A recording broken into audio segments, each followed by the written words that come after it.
I think you're sleeping. Come back in an hour. Need sleepy.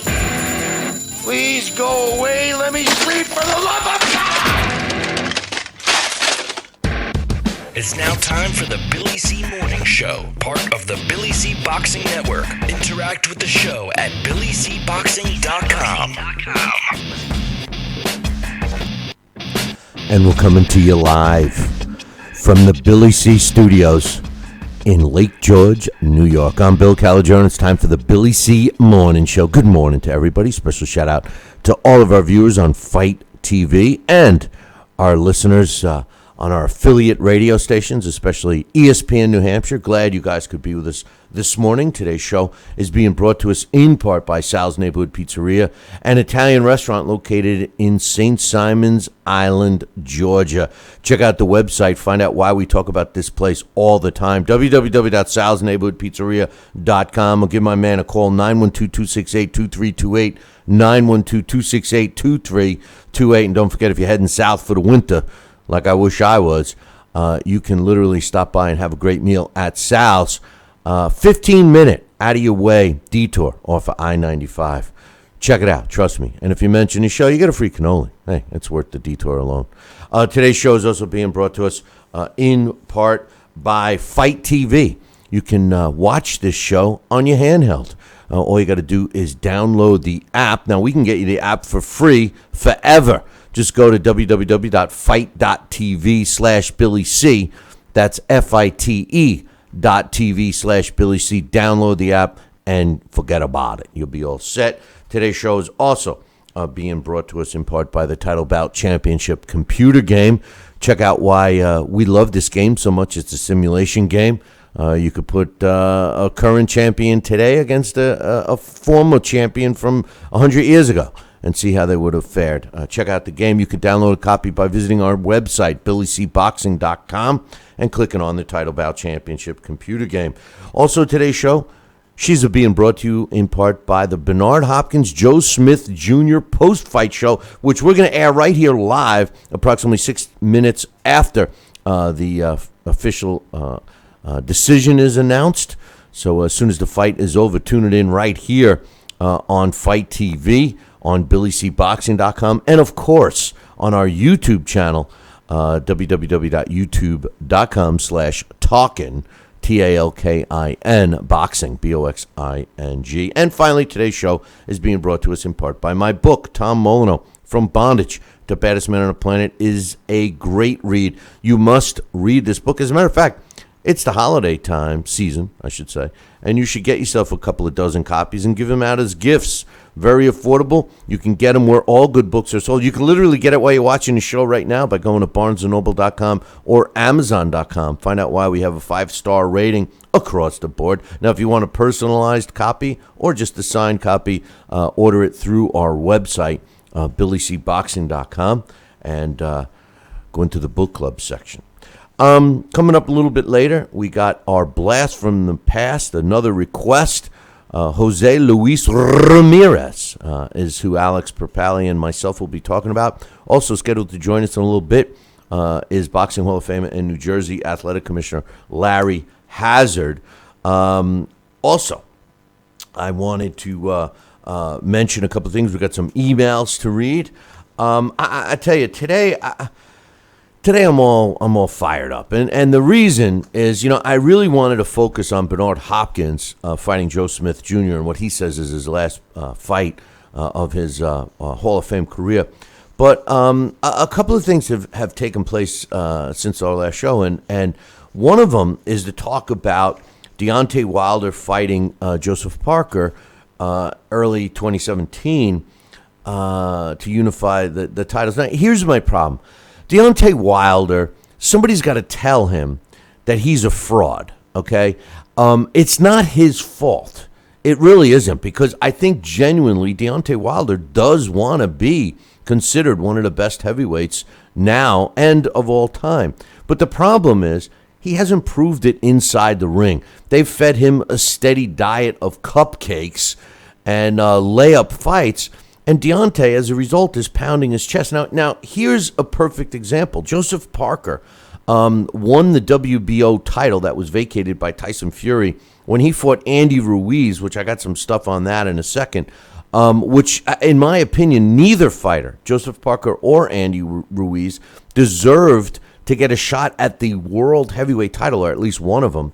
And you know, as a result, Parker is technically a world heavyweight champion. So on paper, it looks like Deontay Wilder is fighting another world champion.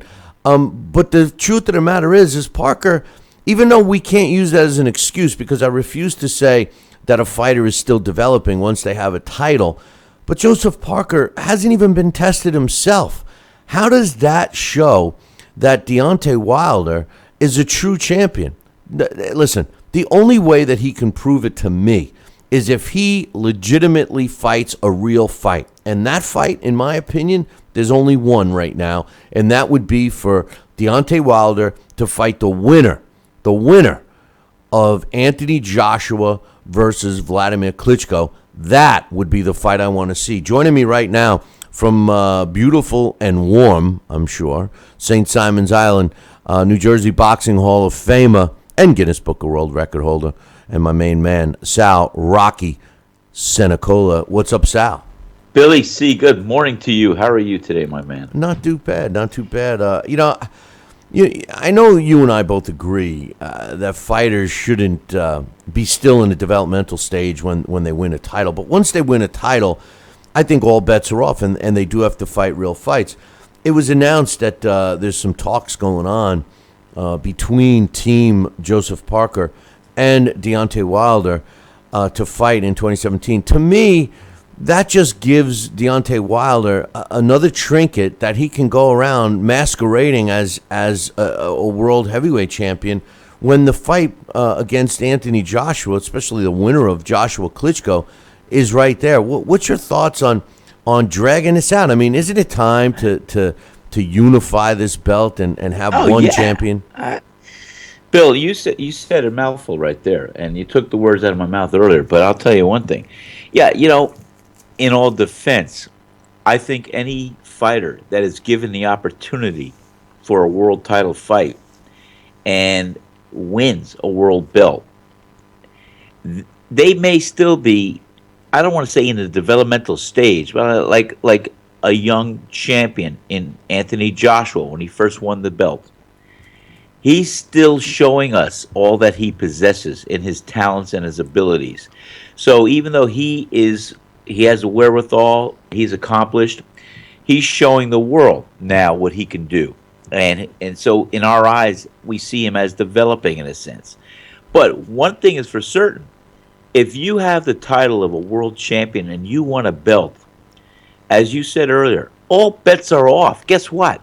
You're supposed to defend that title against the number one ranked contender in the world that's looking to hunt you down and get that title. That's 100% the truth, and that's what it should be. You're a world champion. You can't duck, you can't run, and you can't hide, and you can't postpone a fight from the number one ranked contender in the world. And that's how it should always be. And unification of these titles is the only way to get some credibility back in the boxing. There's one world, as Boom Boom Mancini once said, and there's one title. So that it's a shame that we have so many divisions that recognize what they want to call as a title belt. But yes, once you're a champion, all bets are off. You're supposed to fight and defend that title against the best of the best. And that's it. Well, the worst part about what you just said is that you say, yeah, the champion's got to fight the number one contender. There's where a lot of the trouble lies. Yeah, because you have all of these sanctioning bodies. You have all these sanctioning bodies that have different number one contenders. So and then they just slip a guy in there. It's like, oh yeah, he's number one. Who is he? Like we saw that. I'm going to bring it up, and it's a bad sore note on a lot of levels. But hey, all of a sudden out of Korea, the guy never fought out of his backyard, and who's ranked in the top 10, let alone number one for the title to get an opportunity was Dooku Kim, and look where it got him. Yeah, but that, yes, but that was things were nowhere near as bad as they are now. No, but the seeds were always there. The seeds were always there. Well, like I said, this guy was never on the radar, Dooku Kim. And sure, he was a world beater in his backyard, I don't think he ever left his backyard. I don't know. I could be wrong. I'm sorry if I am. But the bottom line is, once he you know, his first international bout on a nationally televised program was for the title against Boom Boom Mancini. Yeah. And you know what? The son of a gun put up a hell of a fight, and he was in the fight, and it was just up until that end. Yeah. You know, I'm just so sick of Deontay Wilder pounding his chest, saying that he's the best, I know. and he's really not. Anthony Joshua he's the best heavyweight out there. I mean, he gets better and better. That's something. And he fights tougher and tougher opponents. And you watch, he'll own them all. Let me ask you a question. You watched the Andy Ruiz Joseph Parker fight for the WBO World Heavyweight Championship, right? Yeah, I wasn't overly impressed with either fighter. But let me ask you this. Go ahead. I know you watched the fight, and I don't mean to cut you off, but you know I'm going to be taking a break, and I want to I got a lot of stuff to get in. Go. Spit it. Did you who did you think won the fight? I mean, was it a close fight? I mean, in your opinion, was it a close fight? Do you think Joseph Parker clearly won? Do you think Andy Ruiz might have gotten ripped off? Do you think it was an even fight? I mean, what do you think? No, I don't think Ruiz got ripped off. I think he gave it his all. I mean, I know he led with his chin, and he took the punishment. He tried to dish out a few things. No, Parker clearly won. I believe he did win. But it was, I'll tell you what, Parker didn't show me or impress me, if anything, how he's going to last 5 rounds with Anthony Joshua. No, he's not going to. Forget Anthony Joshua. Anthony Joshua will beat any heavyweight. He's in a class all himself. Yeah, I'm almost afraid to see this Klitschko fight with him. Well, because I like Klitschko. Well, I think Klitschko's great, and it's going to be a young man in with an old man. And you know, it's so funny. We saw the same thing this past weekend with Beltran and with a young buck. And you know, the old man took the kid to school and beat the heck out of him. Well, I don't know if Klitschko's gonna be able to do that. We'll see. But that's what I'm saying. But he's not gonna happen. But Klitschko's a different level because he's maintained that championship level for a long time. Anyway, we're off topic. The point I was getting at with the Joseph Parker Andy Ruiz fight is I agree with you. I felt that Joseph Parker won the fight. It was no edgy a seat type of a fight. But I didn't think Andy Ruiz had any business being in that fight to begin with. And quite honestly, I didn't think that Joseph Parker had any. But did you hear that the New Zealand boxing official, his name is Lance Reville, he was the president of the New Zealand Boxing Association. He came out in public and said that he felt. Now, this is a guy from New Zealand. This is the first world champion from New Zealand. And he said that he felt that Andy Ruiz was ripped off against Joseph Parker. And he said, and I quote, "Joseph Parker didn't win the fight. Get real, New Zealand. We haven't got a New Zealand heavyweight champion. We got ripped off. It was a lopsided fight, and I feel sorry for Andy Ruiz. Something stinks about this fight. Something stinks about the whole setup. There wasn't a bad word said about Joseph Parker. The whole press is on his side. He's been in a dream ride right through." And right after he made that statement, Parker's promoter, who made his name is Dean Lagerin, he made a comment that says, "I can't believe that Lance Reville, a man who has been involved in boxing all his life, would come out and be as negative and disrespectful as he's been. Reville is nothing but an irrelevance and should crawl back into his hole of obscurity and lock the door with the key of irrelevance because, bottom line, this guy's an idiot." Shortly after these comments from both these guys, it was announced this morning that Lance Reville has resigned from the New Zealand Boxing Association as the president over Joseph Parker's win against Andy Ruiz. What's your thoughts? Wow. Like I said, I don't know with the rhetoric and the confusion and all the other things that they're getting into with politics of boxing, but those are the things, and on the fringe, that are going to destroy the game and keeps it down. I mean, you know what? These guys got in a ring. I thought Joe Parker won. I don't think Andy Ruiz embarrassed himself. I mean, I saw him plodding forward, walking through a barrage of punches just to land some shots, and he did so. But I think that Joe Parker did clearly win. And I don't know why these guys want to politicize and make this all, stimulate interest in other areas. They should really take stock and pull their reins back and just see what the heck. I don't know.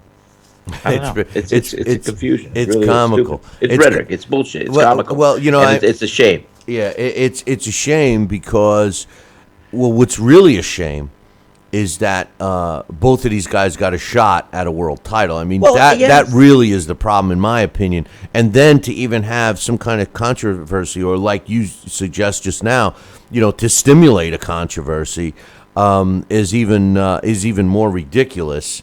And it adds more to my whole thought process about Deontay Wilder. And I don't mean to keep coming back to Deontay, and I certainly don't mean to bash this guy because he's a good human being. But he's not. I can't help but get reminded by The Harder They Fall, the fictional tale of a champion that was basically, a fraud champion. And to me, you could insert Deontay Wilder into that role because that's what he is. He hasn't beaten any legitimate fighters. He really has.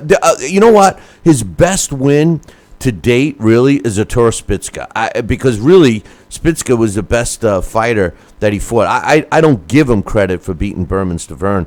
And now he's going to get handed Joseph Parker just to prolong the inevitable beatdown he's going to receive from Anthony Joshua. I just... boxing's in the hands of the fans, Sal, and if they don't do something about it... It should be. It should be because the fans could drive the sport, and they pay for the tickets.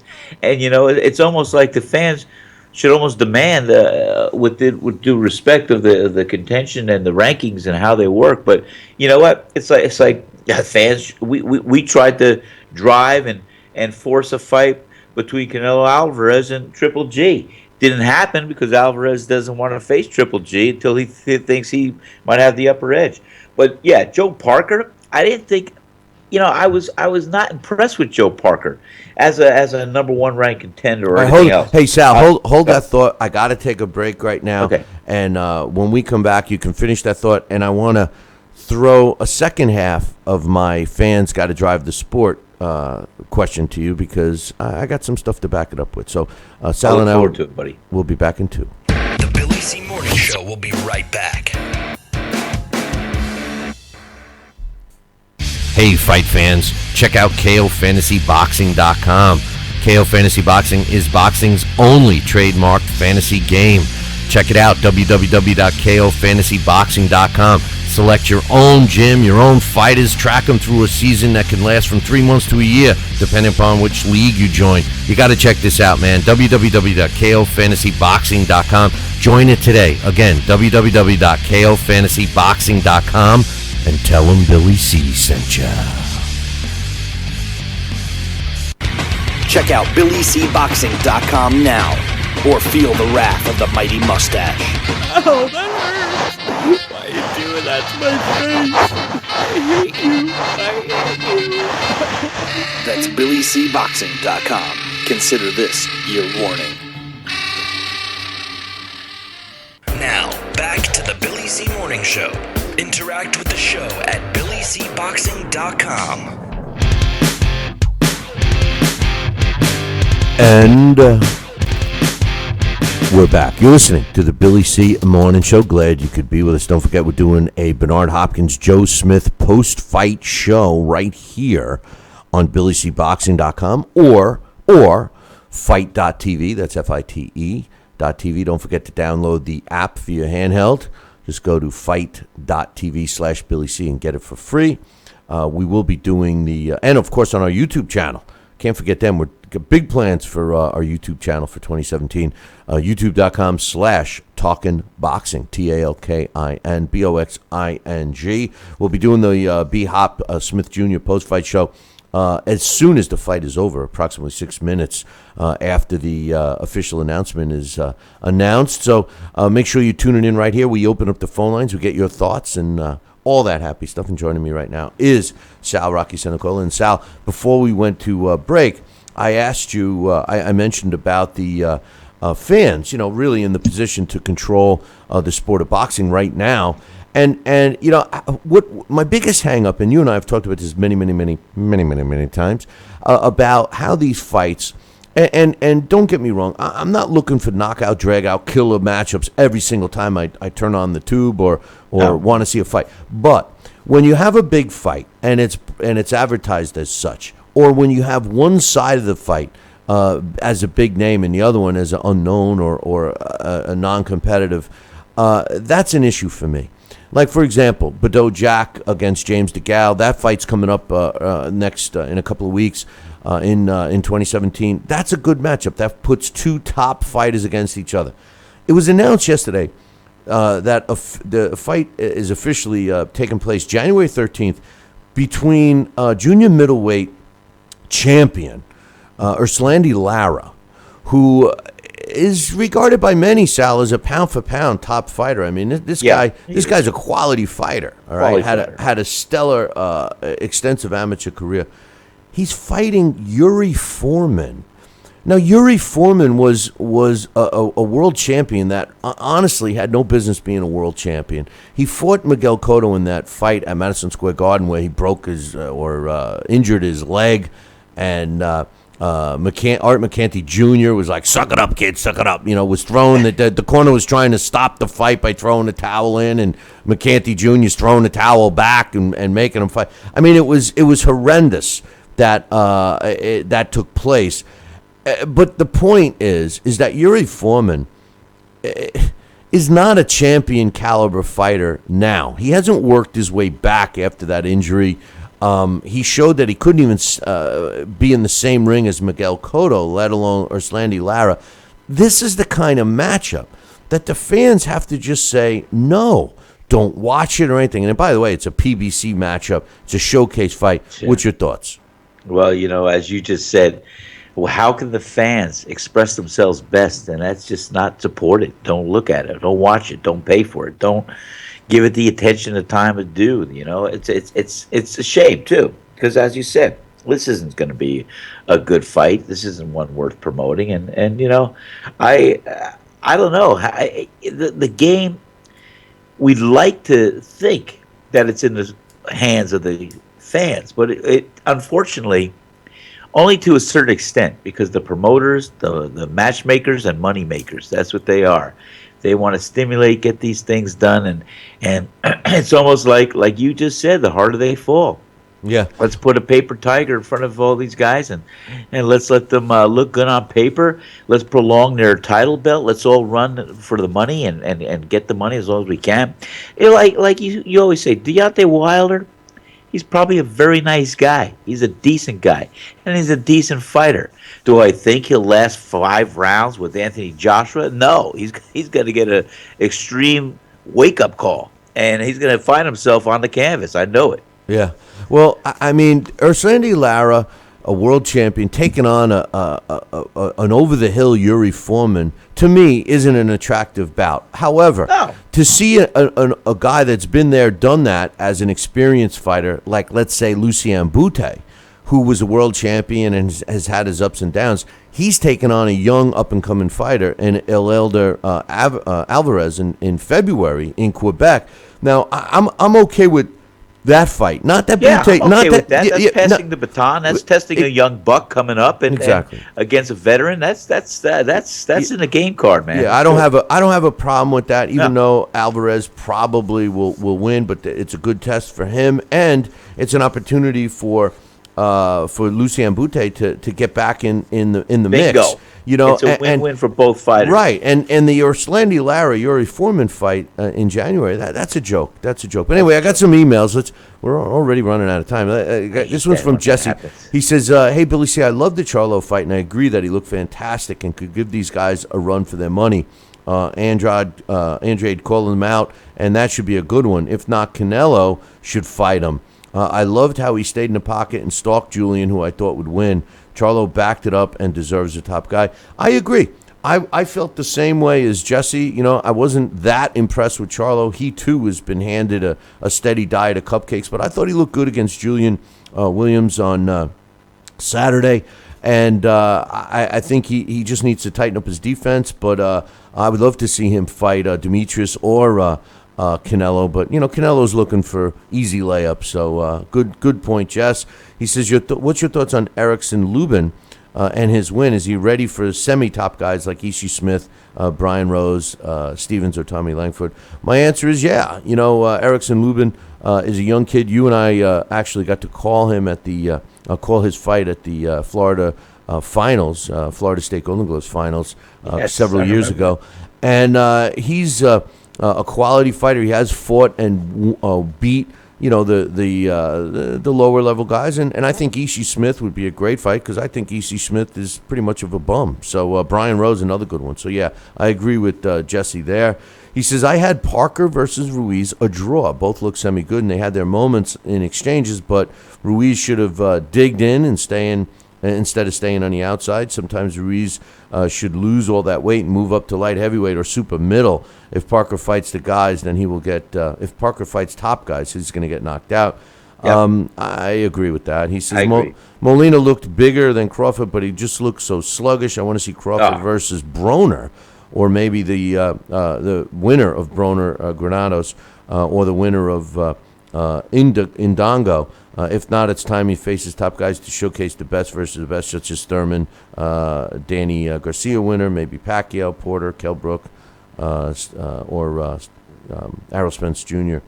I think Crawford. But remember, Crawford's a junior middleweight. I mean, a junior welterweight, and he's a small one at that. Jesse goes on to say, I read that Crawford against Molina did 800,000 viewers.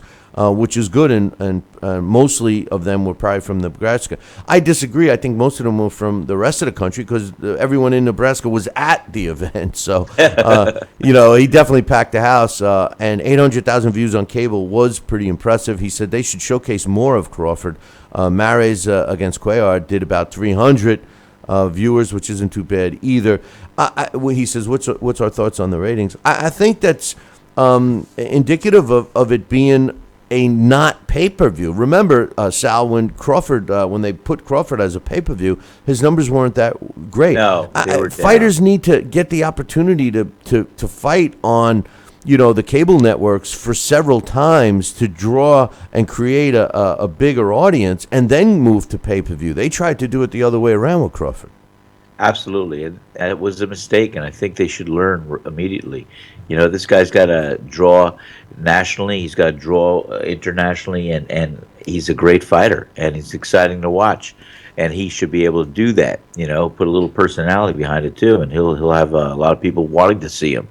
But bottom line is, they shouldn't put the cart ahead of the horse. No. One last email. It's from our main man, my man Brett. Up in Canada. He says, hey, Billy C. and Sal, apparently Top Ranks like what they see in Jeff Horn and now want to match him with somebody like Jesse Vargas or Timothy Bradley. And then if he wins that fight Manny Pacquiao later in the year. I'm curious to hear what you guys think about that. I personally think that Top Rank is moving him too fast since he's only got 16 fights to put him in with any of the above fights next. Keep up the good work. Jeff Horn does need a little more development. Jesse Vargas or Timothy Bradley, I don't think he beats either one of those guys right now. Timothy Bradley is one of the most underrated fighters in boxing, and Jesse Vargas is no slouch. I agree with Brett. I don't think that he should be put in with them yet. Maybe a notch below. But I will say this.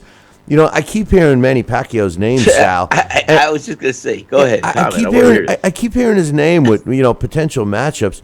And really, I'm going to be shocked if he doesn't fight Floyd, which I still believe will take place. That's the only fight he should fight in May. In May of 2017, Floyd against Manny 2 will take place. It doesn't make sense for Manny to continue on. I mean, we criticize these fighters that hang on too long, and nothing for nothing. Floyd is a year older than Manny. And he's not going to challenge any young fighter. He's not going to take any risk. The only fight that makes sense for both fighters at the same stage of their career and makes financial sense is the rematch, right?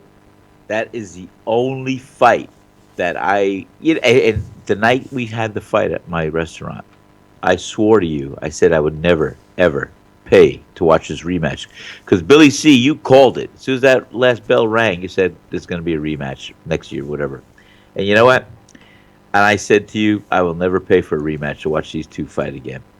I'm willing to maybe reconsider my earlier statement, but I really have no interest in seeing either of these guys fight anybody else. What is Pacquiao going to be, fodder for some young buck coming up after the stellar career he had?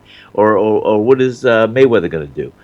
Challenge some young guys? He doesn't even want to fight guys on his own level, let alone guys that might be up and coming and rising to another level. So, no, the only fight that makes good sense between these two aging veterans is the rematch, and that's the only fight that should be their send-off, their go-away present, and have a good life. Exactly. I mean, it seems almost like Bob Arum and Top Rank are trying to find somebody to pass the Pacquiao torch to, or they're just doing what I think and keeping his name in the mix to maybe stimulate negotiations for Mayweather, because you hit it on the head, True, Sal. it's all marketing. Yeah, right. Mayweather's not fighting any young, tough fighter. No way. He didn't do it for the last decade. Nothing's going to change. Mayweather wants the easiest fight for the maximum amount of money, and I do believe that Pacquiao has earned a rematch. He fought Timothy Bradley, and then he beat Jesse Vargas. So, I mean, these are two big fights that Manny Pacquiao won. They weren't just cupcake Andre Berto wins like Floyd, So yeah. I'm sorry. I think he's earned it. Whether or not it becomes anticlimactic like the first one, that's yet to be seen. But anyway, hey, Sal, I appreciate you getting up early with us this morning, and like you always do. And I'm really looking forward to the Bernard Hopkins, Joe Smith Jr. post-fight show. Before I let you go, real quick, what's your prediction on that fight? Pain. No, that's an old movie. I think it's going to be a hell of a fight. And Joe Parker, good fighter, good powerful puncher. I love B-Hop. I want to see him go out and you mean Joe Smith? You mean Joe Smith? I mean Joe Smith. I'm so sorry, Joe Smith. And Joe Smith, I think, is a good fighter, a solid fighter. And he's got some heavy hands and great power. And he can turn that fight around and land it and hurt Bernard Hopkins in a blink of an eye. But I think Bernard Hopkins is also a good cagey veteran. And I think that he's going to want to go out there and put on one of his last and best performances. So it's going to be a great fight. I would like to see Bernard Hopkins win, but we'll see. Sounds good, my man. Listen, we'll chat during the post fight, and I'll talk to you later. All right, buddy. Take care. Have a great day. All right, Take care. That's Sal Rocky Santola. Don't forget, check out his restaurant, and if you need directions or any of the other stuff, just go to www.salsneighborhoodpizzeria.com. I'm taking a short break. When I come back, Larry Hazard scheduled to join us. I'll be back in 2. The Billy C. Morning Show will be right back. Hey, fight fans, check out KOFantasyBoxing.com. KO Fantasy Boxing is boxing's only trademarked fantasy game. Check it out, www.KOFantasyBoxing.com. Select your own gym, your own fighters, track them through a season that can last from 3 months to a year, depending upon which league you join. You got to check this out, man. www.KOFantasyBoxing.com. Join it today. Again, www.KOFantasyBoxing.com. And tell them Billy C sent ya. Now let's dig into our archives and hear a rare interview when Billy C first became the champion of boxing talk radio. Hello, Billy C. As the new champ, can we ask you a few questions? Why, certainly. Okay, your fans would like to know how you and your corner have successfully walloped the competition. We're not ordinary people. We're morons. Anything else? I'm a victim of circumstance. Did your success finally come when you made the show 5 days a week for 2 hours? What do you think? I'm trying to think, but nothing happens. Now, please tell the listeners what you've learned from making it this far. Certainly. If at first you don't succeed, keep on sucking till you do succeed. Great words of wisdom, Billy C. Keep up the great work as the undisputed People's Champion with your show, Talkin' Boxing with Billy C. Any last words to anyone who's listening? This is your fault, you bonehead.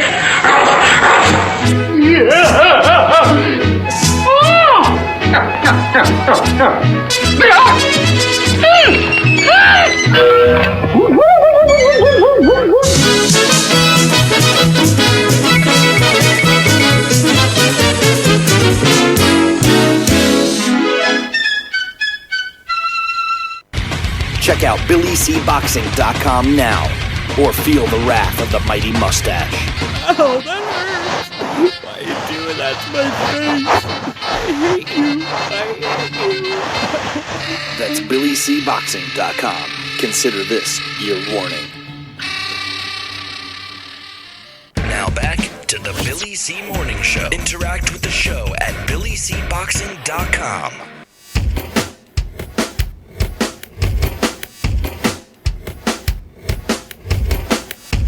And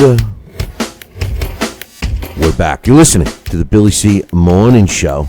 Don't forget about my book, Tom Molyneux, From Bondage to Baddest Man on the Planet, is available right now, where all good books are sold. And you can literally get a copy of it right now by visiting Barnes & Noble or Amazon.com. It makes a great gift. It's a story that you got to read. It's a true story. And find out why I'm so adamant about getting Tom Molyneux the recognition that he deserves. He was kind of screwed during his lifetime, and he's still being screwed today, all because of the color of his skin. Read the book, find out what my problems with the lack of recognition for him are, and then I'm sure you'll agree. If you want to get a signed copy, visit our website, www.billycboxing.com, and click on the book club section. Joining me right now is a Boxing Hall of Famer and New Jersey Boxing Commissioner, my main man, Larry Hazard. What's up, Larry? Hey, good morning, Billy. How you making out, my man? Very good. I'm glad we're connecting today. Yeah. Last week, inclement weather the last time. Yeah, last week we had some funky stuff, and I didn't go to Plan B like I was instructed to, and I was all ready to do that today. But a lot of stuff to talk to you about. First and foremost, Anthony Joshua fought last weekend. You know what, Larry? I mean, listen, we could dissect the beatdown he issued to Eric Molina, but in my opinion, he's the best heavyweight out there, and the kid is getting better and better, and he's a great ambassador for boxing. He's humble. He seems to want to learn. He seems to be getting better. I mean, I can't find anything about this kid that I don't like. What's your thoughts? I am very, very excited about this Joshua guy. Listen. And as far as I'm concerned, there's only two fights that need to be made to settle the argument: Klitschko and then Wilder. Right. Okay, and that's it. That's it. Forget about all of these other heavyweights. I'm listening to, I don't know if it was the HBO commentary or some of the other commentary, which it's part of their job. There's no excitement in the heavyweight division in terms of talent. In my view, there's only two really talented heavyweights that are out there, and that's Wilder and Joshua. And you got to throw Klitschko in because of his longevity, and you give him credit for what he's done. And these crazy comparisons to these heavyweights. The excitement in the heavyweight division. The excitement in the heavyweight division today doesn't even compare to the excitement in the heavyweight division in the last 2 or 3 decades. You follow what I'm saying? Oh, yeah. So forget all of that. No. Forget that nonsense. Well, here's the problem, for me anyway.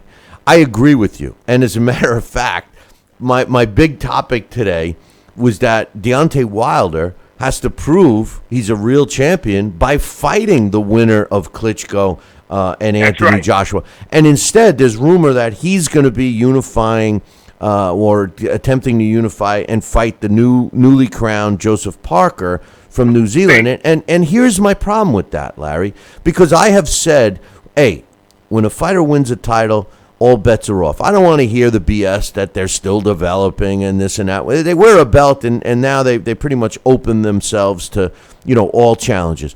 What I see with the maneuvering of Deontay Wilder fighting Joseph Parker is just to prolong the fight between him and Anthony Joshua, because we all see what Deontay does now, and it's not his fault. This is a guy that is a nice guy outside the ring. He fights for all the right reasons, but he truly believes he's the best. And when you look at his resume, it doesn't justify that. It doesn't justify him being the best. We can see his talent at times. We see the potential that he has, but he hasn't been able to display it against a real top-notch fighter. And I think it's time that we see him fight a guy like Anthony Joshua. End of story. What do you think? Oh, absolutely. And you take some of the words right out of my mouth with what I like Deontay Wilder because like you say, he's fighting for all the right reasons. Okay, and I give him all the credit in the world. But he still has to prove. There's a lot for him to prove. And how do you prove that you're the best? Then you want the top guy that's out there, okay? You don't want to prolong anything. You want to be recognized as the king of the heavyweight division. So you want to go right to the top guy, and you want to go right to him, beat him, and then you want the next guy in line. Right. You don't want to keep prolonging this, the argument, prolonging the conversation. You don't want any question marks around you in terms of your skills and abilities as a heavyweight king. And it's time that this whole argument in the heavyweight division gets settled first and foremost. Okay? You're right. And that's it. 100%. I'm really fed up with listening to all of this talk, all of this BS about this guy, that. There's only 3 heavyweight fighters out there that are worth seeing. That's Wilder, Klitschko, and now Joshua. And Joshua reminds me so much of a young Muhammad Ali in the way that he built, his height, he's got that nice ectomorphic physique, that body frame, that lean. He really fits the picture of a heavyweight champion. Yeah, and he's no nonsense. He comes out to take care of business. He's not trying to dazzle anybody with anything that he's not capable of. He just his attitude is similar to when Mike Tyson fought. He says, right. I'm trying to get this guy out as quickly as I can, whether it ends in the first round or the 12th. It doesn't matter. That's my job, and that's what I like. I don't like these guys that are playing around and saying, I could have stopped. And they always say it, Larry. I could have stopped them earlier, but we wanted to get rounds in. To me, that's such a ridiculous statement because I've seen many fighters that are trying to get rounds in, following their idiot cornerman saying, I know you're winning a fight, but we need to get rounds in. Next thing you know, they're going, what happened? You let your guard down and now you got knocked out, So, that fight has to take place. I've never heard those words come out of the truly great fighters' mouths about them trying to get rounds in. The truly great fighters, what you hear them say is that, hey, I'm trying to get this guy out of here as quick as I could. That's my job. Yep. You know what I mean? Yep. You never hear them talk this BS about I'm trying to get rounds in. If they have difficulty taking a guy out, they'll say, hey, he was a tough opponent. I'm trying to get him out of there as soon as I could. I had a little difficulty, but I finally got it done. You never hear them making up excuses for their performance. Exactly. The one thing we got other things to talk about, but I'm so excited about Anthony Joshua, and I have been for a long time. But the most remarkable thing about him that I really like and why I'm so high on him is that he gets better every time out. Like I see, we've seen other fighters, and Deontay Wilder is the guy that keeps coming up when I talk about Anthony Joshua. And I've seen him fight, and he had the great performance against Stavern, where he really utilized and showed us that he does possess some, boxing skill with his jab and everything else. But he fought 3 fights after that, and he's looked like he's regressed.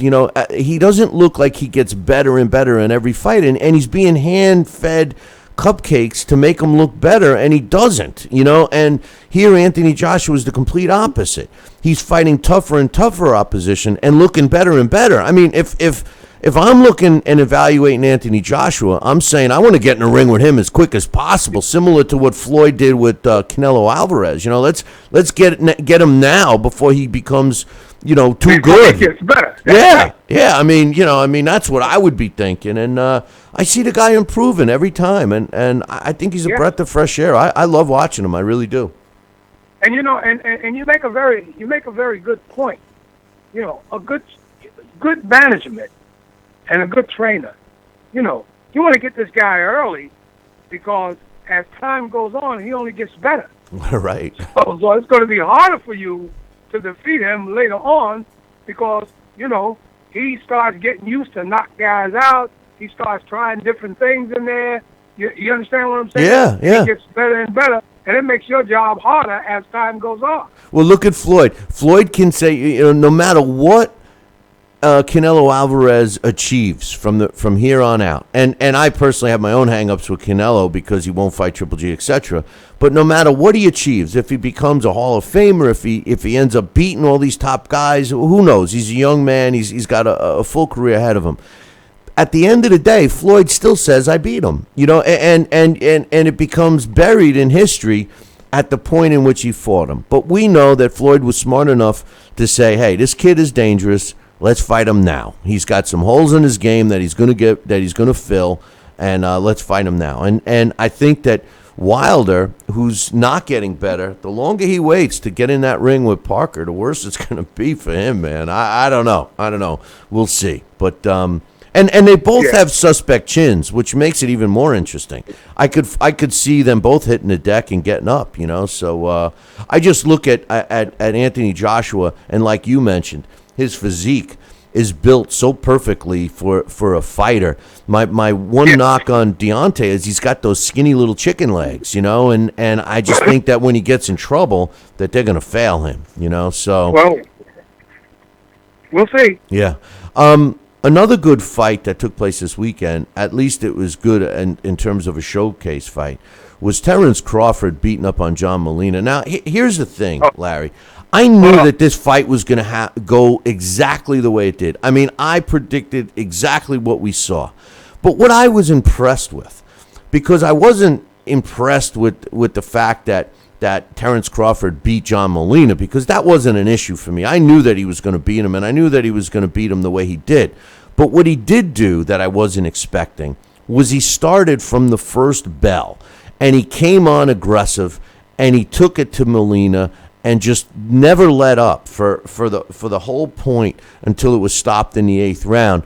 And that was impressive. What was your thoughts on Crawford's performance? Well, there you go. And you know who my role model. You know my role model, Sugar Ray Leonard. You never saw Leonard waste time. You understand? That's what made him such a great fighter. And that's what makes fighters great. That's what makes fans appreciate fighting. Hey, look here. If you come in here with me, I'm trying to get you out of here as fast as I can. And that's what Crawford did. He hit the gas pedal, and he never let up. It's not my job to stop it.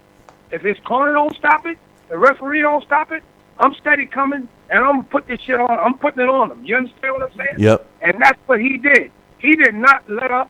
You saw him. He switched to southpaw. What, first round, second round? Yeah, first round. You know what I mean? Yeah. He was business from the first bell till that fight was stopped. But the thing that really got me was the commentary in that fight. First off, I thought the fight should have been stopped maybe a round or two before. But because Molina was nothing, he was nothing but a punching bag. From round 1 to the time the fight was stopped. Yep. Okay? So it's like, all right, this is what we expected. We know that in boxing, You know, you could have a fighter who could go in not expecting him to win, but he could be a tough kid. He takes it to the opponent. He might land a lucky shot, okay? And, hey, he lands that lucky shot, and look what we got. But after so many rounds, you realize, you know, what do we call it, the diminishing returns? You know what I mean? Yep. And so now your main concern should be, and I think it would be justified, hey, look, I have to protect the fighter now. Because, in my opinion, I don't know if we're going to see Molina again, because that might have been a career-ending fight for him. Okay, because that ass-whooping that he got from Terrence Crawford, okay, in many instances can end careers. And, you know, I'm not so sure if his career is not going to be over after that fight. I agree. And I'm listening, and I think, you know, I really love Roy Jones. I can appreciate his commentary, although sometimes, you know, I get a little weary of the conversation always ending up on Roy. You know what I mean? Yes. You know, that gets a little worn out, and I think that Kellerman and Lampley, I think they feed into that a little bit too much. But, hey, that's his job, no problem. Yeah. But I do think that Roy kind of went a little overboard with his commentary in terms of, you know, whether the fight should have been stopped. You know, he sounded a little bit too brave, you know, about, well, this is what's expected, you know, when a fighter goes in, you know, if you listen to the things that he was saying, you know, and I don't think that Kellerman and Lampley really agreed with it, but they didn't want to stand Roy down. You understand what I'm saying? Yep. The fact of the matter was, in my opinion, is that the fight should have been stopped. That was it. Because the kid was reduced to nothing but a punching bag, and that's all to Crawford's credit. No, listen, you know, it's funny. We'll get to B-Hop in a second, but Roy Jones seems to talk brave these days, and B-Hop shows that he is brave. You know, B-Hop is stepping in the ring with a young power puncher on this weekend, and Roy Jones Jr.'s next fight, you know, is against just a tough man, you know, and not known for anything more. But anyway. Two other fights I want to mention real quick. I was extremely impressed with Jamal Charlo in that fight, and the reason why Julian Williams. You know, I thought that Charlo and Williams I thought it was an evenly matched fight. I thought that both fighters were at the same stage of their career, faced similar opponents all the way to this point, etc. And you know, I got to admit, I wasn't really high on Charlo going into this fight. And the truth of the matter is first of all, he's a monster. I don't know how he makes the 154-pound weight limit. I mean, I just don't get it. He's Iran Barkley big, you know. I mean, he's a guy that is bigger than Triple G. I mean, if you stand those two guys next to each other, he's going to look twice the size of Triple G, you know. And I just don't know how he makes the weight. It's a miracle.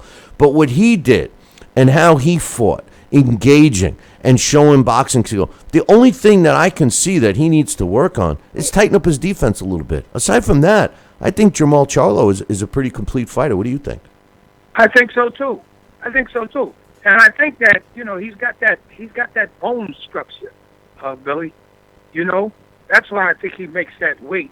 He just has that natural, you know, he's just a natural fit for that weight class. He's got that structure. Okay, but I think that if he improves a little bit on his defense, you know, because he definitely has a very nice arsenal, you know, and I like the way he took care of business. You know what I mean? And I could see. Now he goes into, I guess, a ranking for a world title now. Correct? Well, this was one. He's got a title. He's got one of the belts. He's got the IBF junior middleweight belt. But Isn't it one of those USBA type belts? No. It's the IBF. They call their junior middleweight super welterweight. So he's there. Okay. He's the super IBF super welterweight. Yeah, you see, this is the problem with the sport. I mean, even guys like us, we're in the business every single day, and we can't even follow it. And how do we expect the fans to know? So I mean, I'm telling you. yeah, it's and that uppercut was a thing of beauty. But anyway, the other fight I wanted to mention is actually a double-sided comment, because Ray Beltran, okay, who has looked very good in his last several fights, beat up on a young up-and-coming Mason Menard. Now, Mason Menard, I know that he had a lot of fan following stuff, but to me, Larry, this was a 199% reason of why I can't stand how the sport has evolved, where a guy like Mason Menard had been kept on that Louisiana boxing circuit, never been tested. He fights 2 decent fights, comes out on top, and he's put in with a guy like Ray Beltran, who just, I mean, whether they thought that they were going to run over this guy, because again, a lot of people just look at the record, and Beltran had 7 losses, so 7 losses must mean you're not good. Well, if you really look at those 7 losses, 3 or 4 of them he got robbed in that he shouldn't even be a loss, and he put on a good old-fashioned take him behind the woodshed and pound the crap out of him type of fight. Oh my God. And not only did he look fantastic, I was so disappointed in Mason Menard's corner when every possible sign, you're supposed to know this kid. Do you want me to stop this fight? Do you want me to stop this fight? Yep. I got news for you. When a kid doesn't answer you, what do you want him to do? Write it down and have it notarized before you read that the kid needs to be saved? I mean, I think that his corner put him in danger. And Chad Bouchard is the same guy that didn't want to put this kid on other cards so anybody would notice him, because he was trying to build him up, on in the dark, on the sly. What's your thoughts of Beltran's performance and the corner of Mason Menard? Well, I knew going in, I said, this guy Beltran, and if I'm not mistaken, there's another Beltran. I don't know if that's his father who's the promoter. There's a Beltran, but, along in my travels, I've seen this Beltran kid, okay? And I said, I think they're making a big mistake fighting this guy. I said, because they're underestimating him, right? And like you said, he put a good old-fashioned ass whooping on this kid, all right? And how many times have you heard me say that certain referees and certain cornermen are the bravest people in boxing? Yep. Every time they came over to check on he's okay. Oh, no, everything's okay. The kid ain't saying nothing. Right. The fighter's not saying one word. Every time he asks the kid, the fighter is not even responding. That tells you right there, when a kid wants to fight, he's telling you, don't you stop this fight. Exactly. You understand what I'm saying? Exactly. Okay? Even Paulie Malignaggi in the corner with Buddy McGirt, when Buddy stopped it, Paulie was getting beat up, but he was saying, don't stop it. And Buddy McGirt took it in his own hands and stopped it. This kid wasn't responding. Plus, you could see it in his eyes during the round. He was looking to get out. If he could slip under the ropes and leave the arena, he probably would have, and that's the problem with boxing versus MMA. If you quit on your stool, you're called a quitter. You need your corner man to end the beating for you. Otherwise, you're going to go. And you know what? Yes. They talk about a fighter possibly getting his career ruined.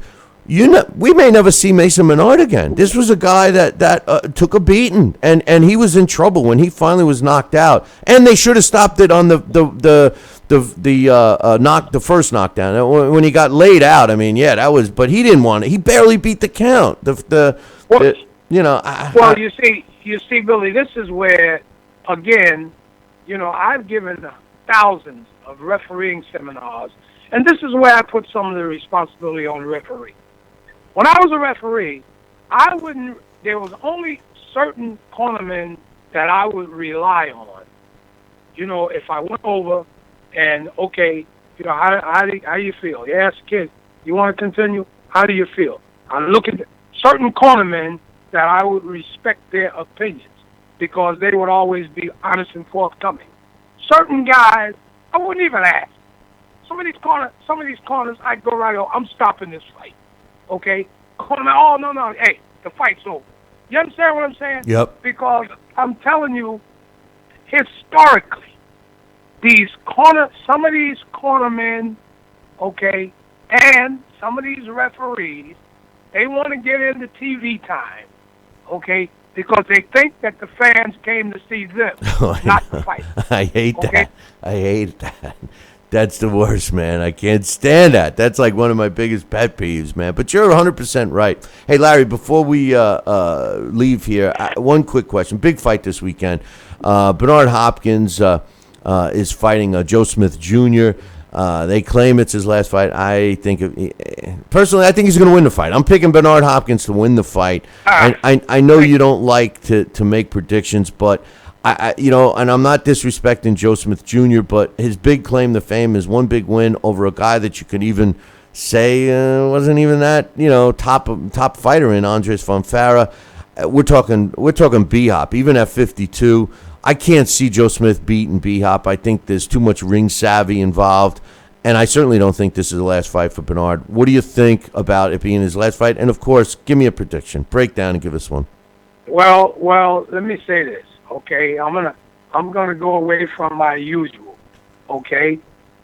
I want to say to all of the young fighters in the gym, all of the young amateurs, get your popcorn, get your soft drinks, sit down Saturday night, okay, and get out your notepad, all right? Because now what you're going to see is Bernard Hopkins take this guy to school. And don't be surprised if he don't come out winning. And this may be the last fight for Bernard Hopkins, but we may see the alien again. That's right.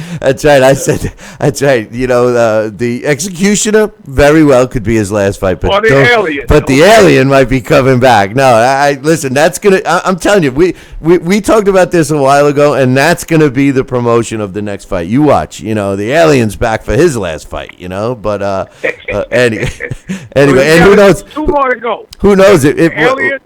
And the executioner. Yeah, well, the executioner's last fight is this weekend. We'll have another one for the alien, and who knows? Maybe the regular old Bernard Hopkins might have his last fight too. So anyway, hey Larry, you have a great weekend, my man. Stay warm, and we'll talk about B-Hop's fight next week. Okay, Billy. All right, man. Take care. Okay. That's Boxing Hall of Famer and New Jersey Boxing Commissioner Larry Hazard giving us his thoughts. Hey, listen, I'm going to take a short break. When I come back, the Blast from the Past is scheduled. Jose Luis Ramirez in about 2. The Billy C. Morning Show will be right back. Join us here for 2 hours as Billy and the gang do what they do best. Every time I start talking about boxing, a white man got to pull Rocky Marciano out their ass. Rocky Marciano was good, but compared to Joe Louis, Rocky Marciano ain't. Hit Joe Louis's ass. Joe Louis was 75 years old when he fought. Huh? What? We're supposed to be talking boxing. It's Talking Boxing with Billy C. Hey, fight fans, check out KOFantasyBoxing.com. KO Fantasy Boxing is boxing's only trademarked fantasy game. Check it out, www.KOFantasyBoxing.com. Select your own gym, your own fighters, track them through a season that can last from 3 months to a year, depending upon which league you join. You got to check this out, man. www.KOFantasyBoxing.com. Join it today. Again, www.KOFantasyBoxing.com, and tell them Billy C sent ya. Check out BillyCBoxing.com now, or feel the wrath of the mighty mustache. Oh, that hurts. Why are you doing that to my face? I hate you. That's BillyCBoxing.com. Consider this your warning. Now back to the Billy C. Morning Show, part of the Billy C. Boxing Network. Interact with the show at BillyCBoxing.com.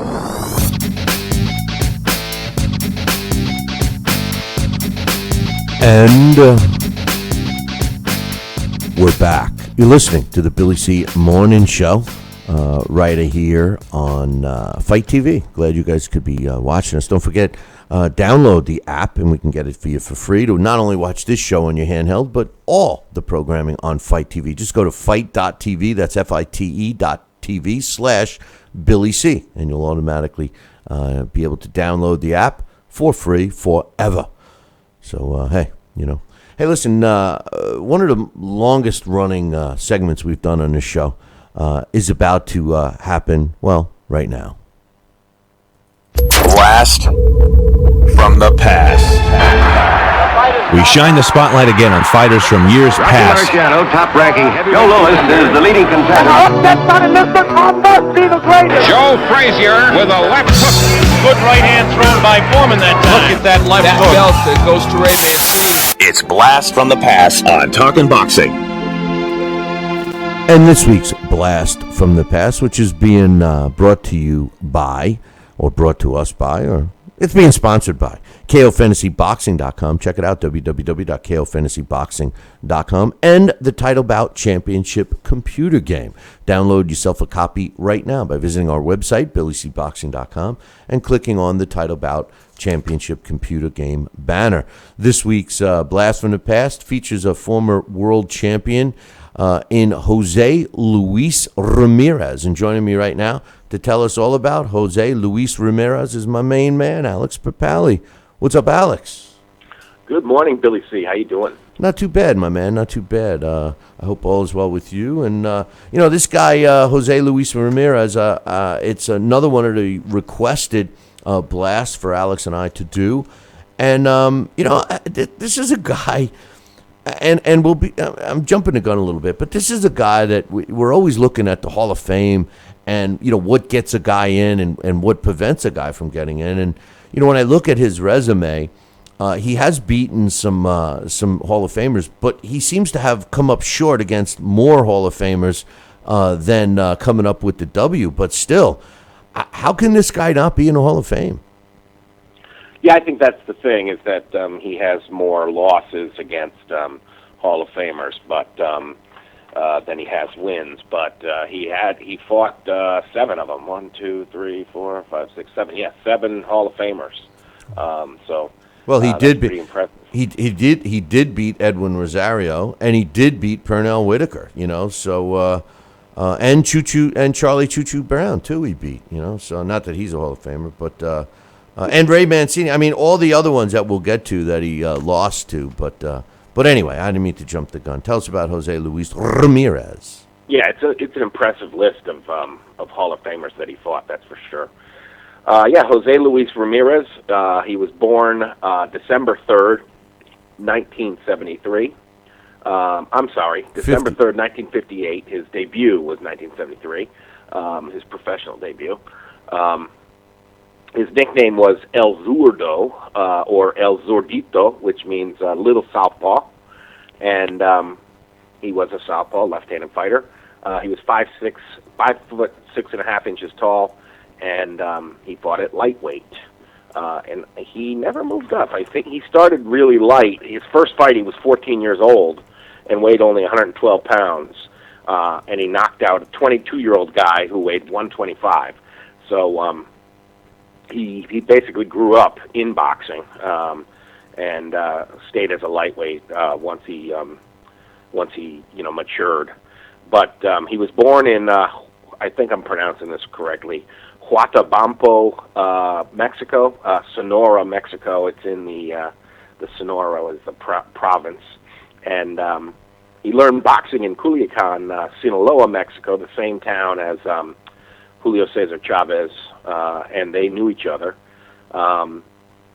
His dad died when he was in 3rd grade, and he supported his mother, 2 brothers, and 2 sisters by selling tamales and shining shoes.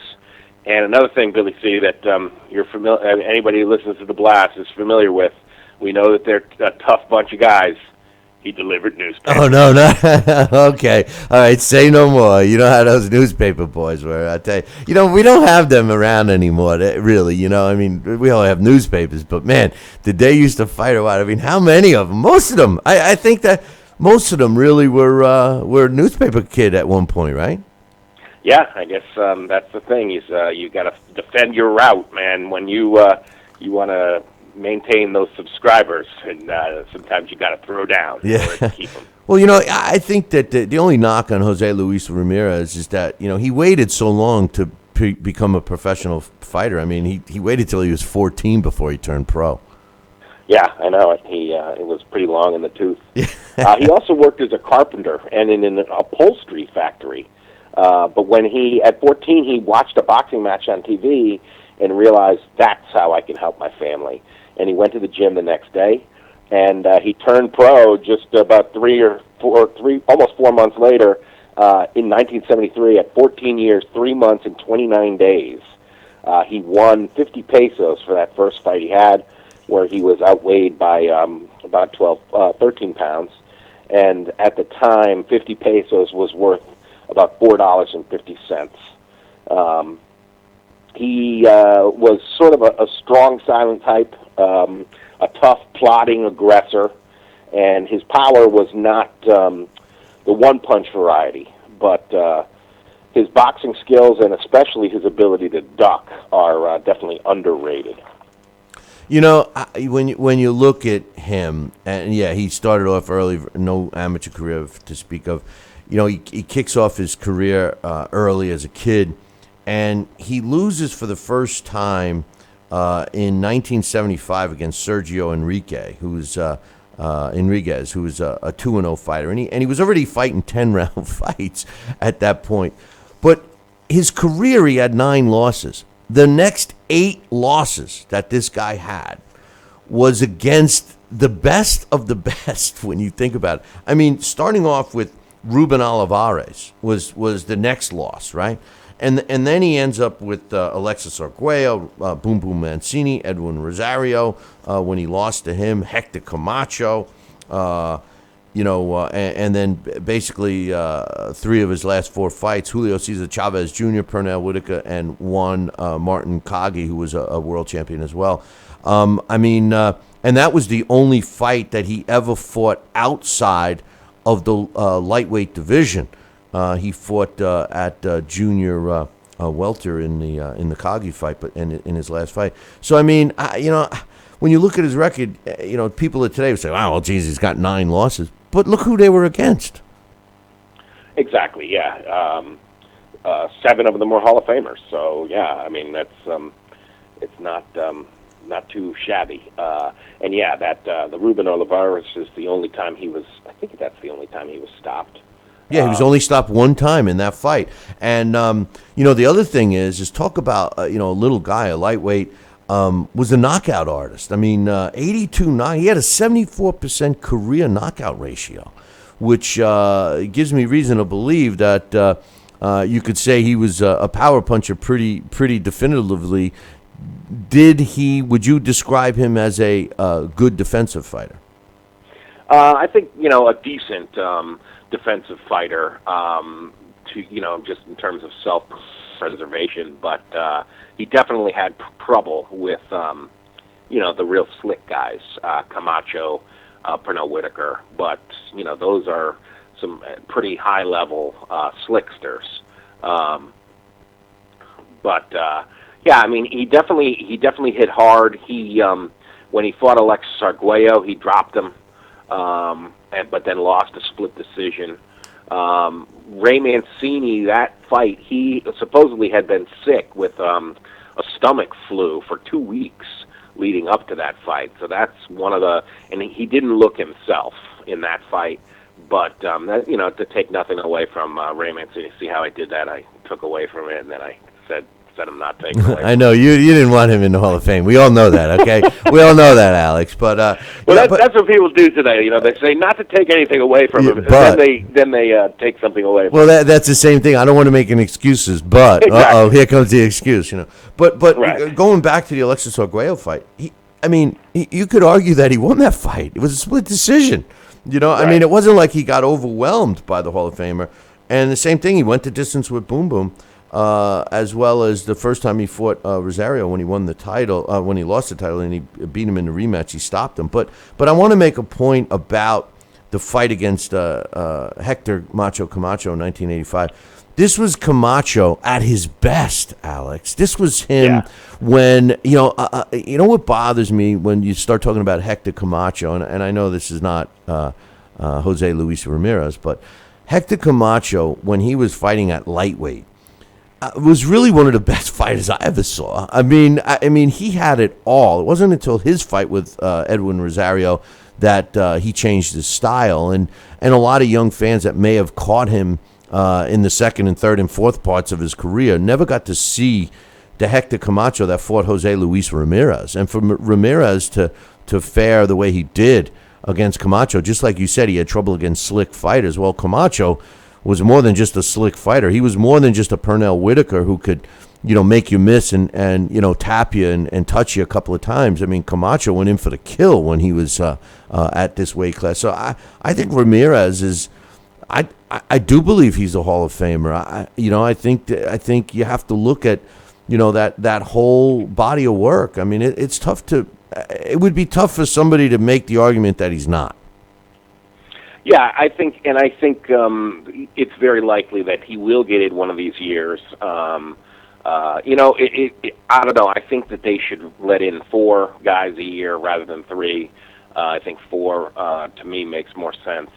I mean, what the hell are we waiting for? Yeah, and you know what? I would rather see 4 fighters go in than all these other contributors. I mean, no disrespect to, all the great announcers and stuff, but I mean, this year we're getting 2 in, right? I mean, Steve Farhood and Barry Tompkins, which, don't get me wrong, I think they're both legit, but I mean, we're getting 2 outside the ring guys and a trainer, and yeah, as a matter of fact, we got more outside the ring guys going in this year than we have inside the ring. Yeah, I don't see why 4. I mean, maybe there's a reason why 3 is all they do, but I think 4 guys would be good. And I do think that you're right. I mean, that this is when Camacho fought Ramirez, that was the prime, unblemished Camacho, because it was after it was 2 fights before he had the tough fight with Rosario that really made him lose his nickname, as the Ring magazine said at the time. Ramirez really fought, the best Camacho there ever was. So exactly. That's pretty impressive. That's what I'm saying. And then his fight, getting back to Edwin Rosario, when he beat Edwin Rosario and knocked him out in the 4th round in 1984, that fight was named Ring Magazine's Fight of the Year. So I mean, when you win a world title and you win it against a Hall of Famer in Edwin Rosario, to me, that fight alone should have gotten him in the mix. And then again, the next time he won a title was against another Hall of Famer in Pernell Whitaker, of all fighters. He beats Pernell Whitaker. So I mean, I don't know, man. I like I said, it would be tough. I mean, if somebody said, well, he lost to Julio Cesar Chavez, well, Chavez was 61-0 when he fought this guy. He beat Cornelius Boza Edwards too. In a defense, and he also beat Terrence Ali for the vacant title in 1987. And Terrence Ali, two very good, solid lightweights. I know, and I saw Terrence Ali in Vegas twice, and he was a guy that never was able to capture a world title, but he was a quality fighter. Yeah, the 2 fights with Edwin Rosario are pretty awesome, and they definitely they go right in there with the long tradition of Mexican fighters versus Puerto Rican fighters. The rematch is, I watched it last night, and I'll put it on social media for the show. It's phenomenal. Like you said, it was 1984's Fight of the Year.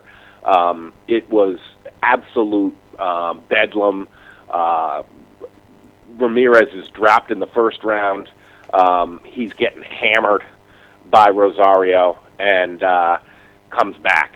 And so the first 2 rounds are all Rosario. The next 2 rounds are Ramirez turns it around, and there's like 15 or 17 unanswered blows that Rosario eats before he's stopped. and he's sort of out on his feet. It's kind of it's a little. I think some of the fans were probably a little dissatisfied because it seems like a quick stoppage, but Rosario was utterly helpless and actually sort of turns away and is facing the ring post, and Ramirez is still trying to hammer him, and the referee leaps in between them. He kind of had to stop it because the way Rosario's position, and it really was, he was not under his own power. His legs were gone, but he was still up, and you could tell he was out of it. And then once the fight stopped, he sort of turns around and just absent-mindedly staggers back to his corner. But it was just an amazing comeback, amazing back-and-forth fight, and that really, I think that win goes a long way to, support his case for being an all-time great. Yeah, no doubt at all. Plus, like I said, even in the losses that he had against other Hall of Famers, they all went the distance. They were all close fights. They were all entertaining fights, and I don't know. I mean, fighting that resume of Hall of Famers and all-time great fighters coming up short, what's this other side of the coin? Not fighting them all at all and winning and getting into the Hall of Fame? I mean, I don't know. If they were all knockout losses and he was overmatched, grossly overmatched in each one, I could see, not putting them in. But these were close fights, split decisions, technical decisions, going the distance with guys who don't go the distance, and I don't know. I'm really shocked that he hasn't been in, considering his last fight was in 1990. But, a question I want to ask you, which I couldn't find the answer for. I mean, obviously he fought most of his fights in Mexico, and then, when he got a little more known, he fought in the U.S.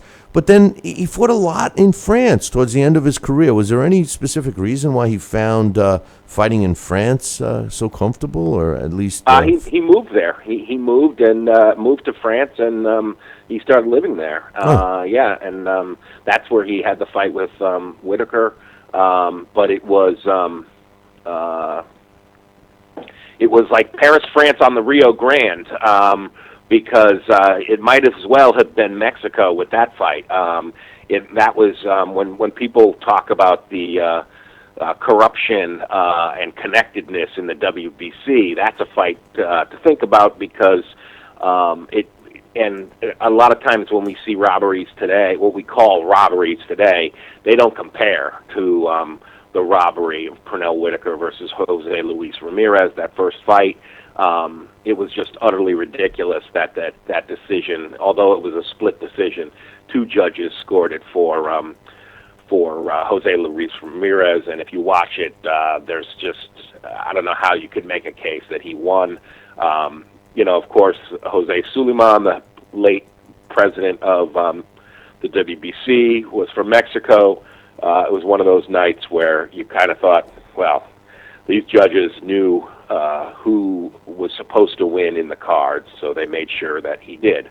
Of course, Whitaker got a chance to avenge it in his hometown of Norfolk, Virginia, and as a matter of fact,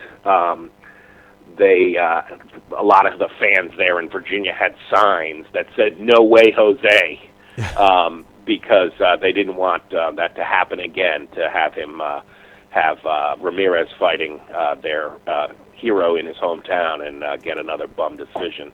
And of course, he didn't. Whitaker boxed circles around him again. But again, this is at the point when Jose Luis Ramirez has over 107 fights. Right. I mean, that's a whole nother ball. That's a whole nother thing. And this is what I laugh, when people, they always throw that 49-0 record out there. And you look, when he fought Julio Cesar Chavez was 61-0, and he fought another 20 fights before he lost, right?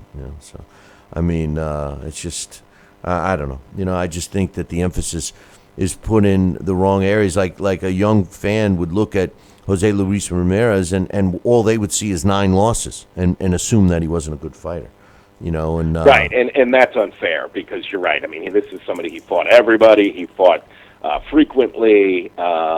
He only seemed limited against brilliant boxers in Camacho and Whitaker. Otherwise, he gave as good as he got quite often.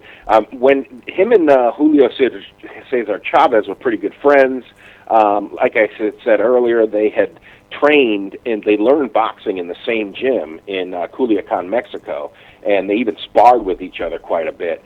For a while, they even had the same manager in Ramon Felix, but it got to the point where Chavez thought that Felix was paying too little attention to him, and he left Felix, but Ramirez stayed with him, and I think that was the trainer he had for the rest of his career. In 2003, the Ring magazine named him the 71st greatest puncher of all time in all weight classes, which is pretty impressive considering all the fighters, the great heavy-handed fighters throughout the history of the sport. For him to be in the top 100 at the 71st spot is pretty impressive, in my opinion. Yeah, definitely. That's what you say, 73rd? 71st. 71st. Yeah. Wow. What's he doing now? I mean, what did he do after boxing? I mean, he left in 1990. He was a little over 30 years old. I mean, what's he doing now? I don't know. Yeah, I wasn't able to find much on him. And I don't. He did get into the World Boxing Hall of Fame over in California, but he's not, like we said, he's not in Canastota yet. I don't know, what he did after that, if he's living in Mexico or if he's back over in Paris, France, or what's going on. But I'm sure he's waiting for that call from Mr. Ed Brophy, like some of the other greats that are out there, retired greats. Unfortunately, for all the greats that are waiting for a call from Brophy, if they call him with a donation, chances are they'll get in a little quicker. But anyway, did I just say that? Oh, I'm sorry. Anyway, Jose Luis Ramirez, power puncher, and a guy that, if we had him today, you would think that he would have a collection of belts around his waist. I mean, he would be walking out to the ring with, a couple of people carrying handfuls of belts, the way belts are given out today. It just goes to show you, even in 1990, where we were thinking that, boxing was nothing like it was previously, was still a hell of a lot better than it seems to be now. Yeah, and I think the other thing that I don't think you're going to see someone like him again is just the amount of fights. To have over 100 fights, I don't think we're going to see that again. No. So I think that's something that might look better as the years go by as well. Yeah, well, everybody now, safety first, do the least for the most, and get out of Dodge. But anyway, any final thoughts on Jose Luis Ramirez before you tell us how he fared in the title bout? No, unfortunately, I wish I could say more, but that's about it. If I was bilingual, maybe I could have done, because when I did do a Google search in Espanol, and it did seem like there was a little bit more, but I can't really read it, so sorry about that. The problem, too, is that there's 150 gazillion Jose Luis Ramirez's out there, yeah. And not only in the world, but in the boxing. They if you punch it up on BoxRec, just Jose Ramirez, you have 4 or 5 pages of them. So. Yeah, I guess there's a NASCAR driver named Jose Luis Ramirez. It's a common name. It's definitely a common name for in Mexico. But and Sonora, that province is a tough place. So it was not an easy place to be born. That's for sure. But yeah, and I mean, thinking having to support your family in 3rd grade, that's a tough life. Yeah, well, you know how those newspaper kids did it. Yeah, no joke. 3rd grade, wow. How did he fare in title bout? So in the title bout championship boxing game, I put him in against 4 of the top lightweights that are around today. First, I put him in against Rances Barthelemy, and Jose Luis Ramirez did very well. The first time they fought, Ramirez won by TKO in 8 rounds and stopped him at 2:18 of the 8th. When they fight 100 times, Ramirez dominates, 89 wins, 8 defeats, and 3 draws, with 59 big KOs. And of his 8 wins, Barthelemy had 5 knockouts. Then I put him in against Jorge Linares, another top lightweight, who had a big win, one big win this year. And the first time they fought, Linares wins a unanimous decision, one score of 117 to 110, and 2 scores of 118 to 109. I think it probably Linares seemed to outspeed him. When they fight 100 times, however, it's all Ramirez. Ramirez dominates, 85 wins, 13 losses, and 2 draws, scoring 65 knockouts along the way. And of his 13 wins, Linares picked up 5 knockouts. Then I had him fight Dejan Zlaticanin, that tough lightweight youngster that's up and coming these days. The first time they fought, Zlaticanin won by 4th round knockout, stopped Ramirez at 2:28 of the 4th. But when they fight 100 times, it's all Ramirez. 77 victories, 19 defeats, 4 draws, and he scored 58 knockouts. Of his 19 wins, Zlaticanin scored 11 KOs. And finally, I put him in against another lightweight up-and-coming fighter, Terry Flanagan. And the first time they fought, it was a draw. One judge had it 116-114 for Flanagan. Another had the same score, 116-114 for Ramirez. And the third had it even at 114. But Ramirez dominates when they fight 100 times, 77 victories, 19 defeats, and 4 draws. 46 KOs for Ramirez, and of his 19 wins, Flanagan scored 2 knockouts. You know, what I find amazing with the title bout game is when a fighter like Jose Luis Ramirez, who in 111 fights was stopped 1 time in his career, how they have him losing, and the only thing by knockout, and the only reason I can come up with is that the game has changed. I think that referees stop fights quicker today than they used to.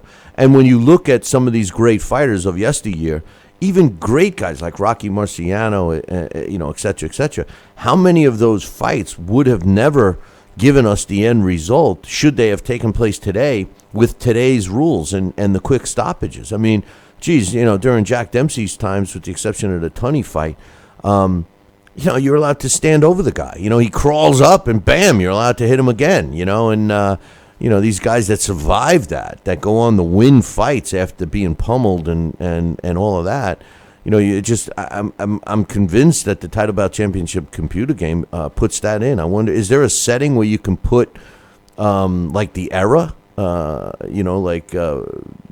don't know, like maybe the refereeing era?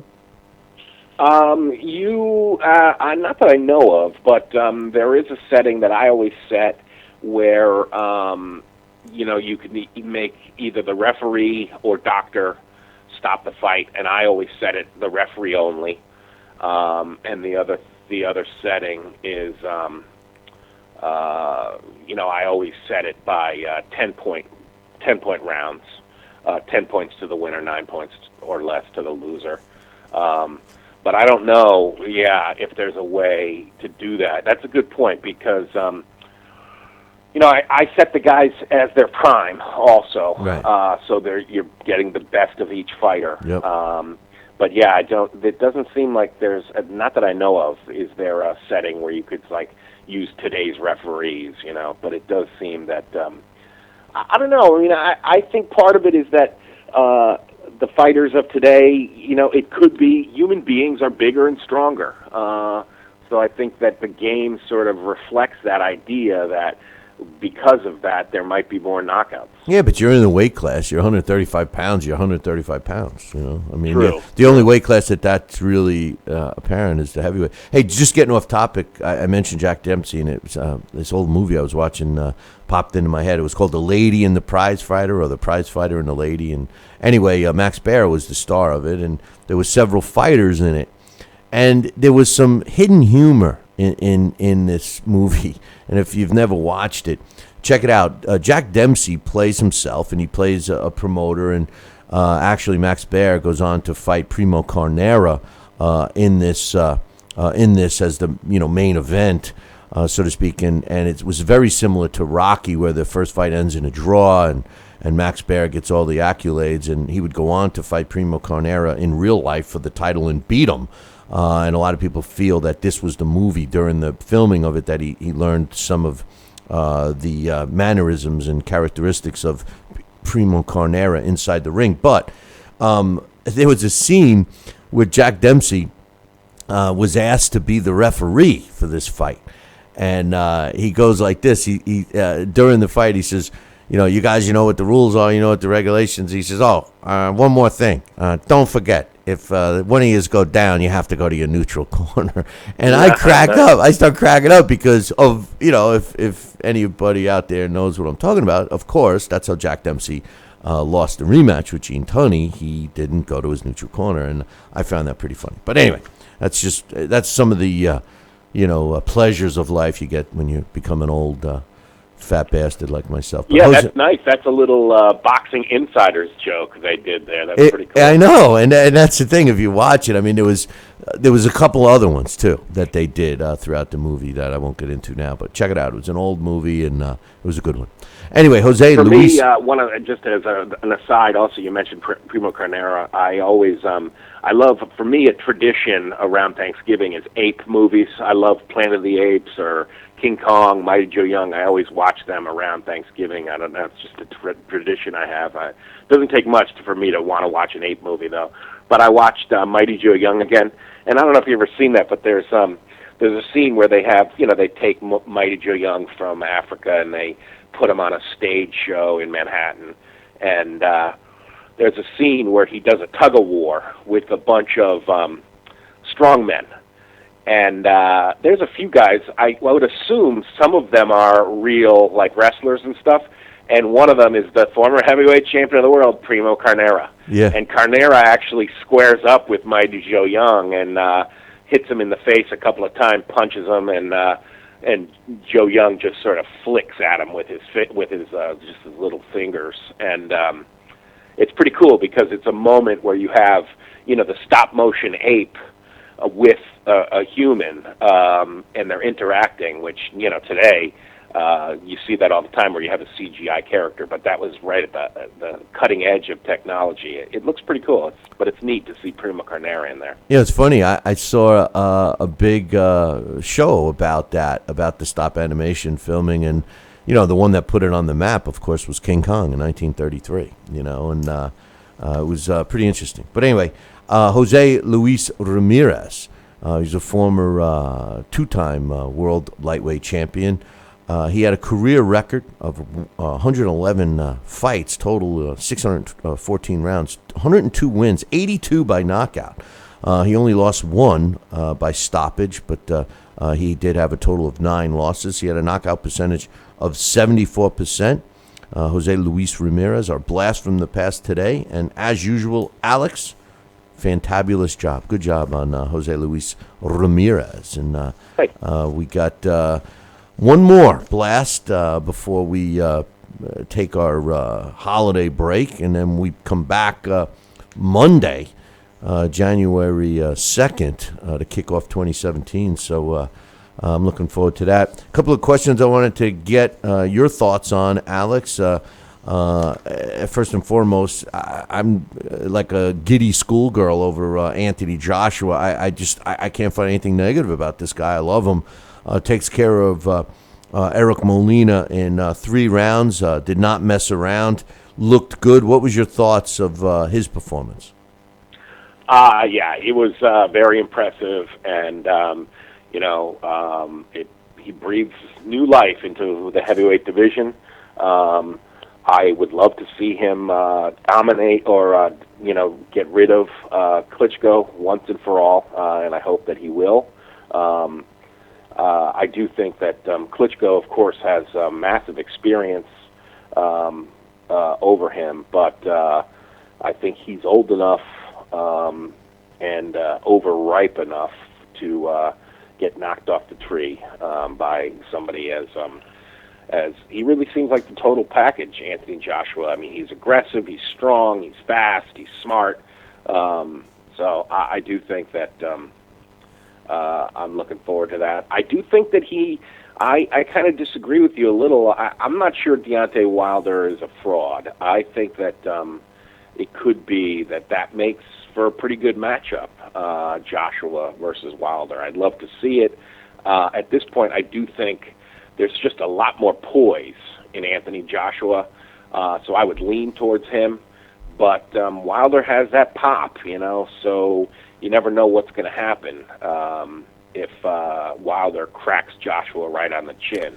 But I do think that, Joshua has much more. He's just got more craft, it appears, than Wilder. Wilder sort of fights down to the level of his opponent. I thought his best performance was against Berman-Stavern. So, I'm sure when he's faced with a very dangerous opponent, he comes in real focused. So I think we'd probably see a better Deontay Wilder versus Anthony Joshua, but I don't know. I'd love to see that fight. Yeah. I don't think that fighters should do that, even though I know it's human nature. I don't think fighters should fight down to their level of opposition. I think that's a sign of weakness. And that one thing I like about Anthony Joshua is he says, I don't mess around. I don't care who I'm in the ring with. I'm trying to end it as quickly as I can, and that's the right attitude. You look Absolutely, at and it shows. Well, that's what's impressive. If you everybody says, and including myself, that Deontay Wilder has all this pop and knockout punching power and stuff, but the truth is the truth that he struggled with Eric Molina. Anthony Joshua did not. He did look fantastic. His best performance was clearly against Berman-Stavern. I'm talking about Deontay Wilder, of course. And, we realize now that Berman-Stavern maybe wasn't as good as we all thought. I mean, he had fought, a washed-up, what's his name? Chris Arreola. Chris Arreola, so really that's his big win in his career. So, I think the fight has to happen, and the talk that Deontay might go and fight Joseph Parker, and it just prolongs it, and it's a shame. But anyway, I do think that that's the fight, and I agree with you. I can't wait to see Anthony Joshua fight Klitschko, and he's been out over a year now, and when you're 40 years old, I mean that's the worst thing that can happen. But anyway. Yeah, I really think that 2016 has been a pretty lousy year, and I think that part of what made it real lousy was the fact that the whole little the cul-de-sac in the heavyweight division that was Tyson Fury. He wins a dreary, dull, but shocking upset versus Vladimir Klitschko, one of the biggest upsets that no one would ever want to watch again. And then in the this sort of void of waiting, let's see a rematch and see if he could do that again. Was it a fluke? Maybe this is a new heavyweight, and we're going to have this giant guy, and that would make for an interesting fight against. He's a wise ass, a loudmouth. He's downright annoying, but he's entertaining, and maybe that would make for a good fight. Two giants, him and Deontay Wilder. That maybe they would get it on, American and a Brit. But no, we don't get that. He's got all kinds of problems with drug addiction and obesity, and Klitschko sits on the shelf. So hopefully 2017 will bring the heavyweights back into the fore. I just think there's just a lot of unfulfilled promise in 2016 in the heavyweight division. I think the other thing that for me was pretty sad is Luis Ortiz. I thought he was going to be a little more exceptional, and that we suffered through a terrible fight in his last outing with Malik Scott. Well, what separates a good fighter from a great fighter is a great fighter has the ability of taking any opponent and looking good against them. A good fighter has to have the right dance partner to look really good, and they look really bad if they don't. And I think Luis Ortiz showed us that when he fought Malik Scott. Malik Scott wasn't planning on winning that fight. His game plan was to survive the fight. And I suppose you could say the same thing about Deontay Wilder. But the difference with Deontay is Deontay wants to knock people out. That's his game plan. He goes in to knock people out. And when he struggles against a guy like Molina and Johan Duhaupas, I still think, and I said it earlier in the show, I think his best performance was against Artur Spitska. That was his best performance, against a fighter that's not that talented, but still, I thought that he looked good. And I'm looking forward to Anthony Joshua. I think Anthony Joshua will own the heavyweight division. I think he pretty much does now. And anybody... that's going to make the argument for Deontay. Well, there's no reason for it to marinate. It's ready. Let's make it. But and you talk about 2016 being a poor year for boxing. Well, what the fans have to do is step up and say no to matches like what was just announced, or Sandy Lara, who a lot of people think is a top pound for pound fighter. Yuri Foreman is fighting him in January. What's your thoughts on that? I mean, Yuri Foreman, his best days were a long time ago, and they weren't even that good when he was at his best. This is a fight that I have no interest in. Yeah, that's. I think if that was something that was workshopped, I think they should keep going, keep choosing. I know. That's not a very good one. Sad. I don't know what that would prove to Lara. No, that's a showcase fight for the PBC because it's on the PBC, and they're trying to build Lara and beating a former champion, and a young fan is going to look at Yuri Foreman's record, 34-2, and say, oh, he's a good fighter, and that's it. That's all they look at is the record, but. Anyway. Yeah, I thought he was in semi-retirement, Yuri Foreman. He was, but then he came back. Suck it up, kid. Suck it up. You. But anyway, Terrence Crawford did what he had to do against John Molina. I thought he looked great against a guy that I knew that he was going to look good. But what I was impressed, like I was saying earlier, was the fact that he stepped on that gas from the opening bell until the fight was over.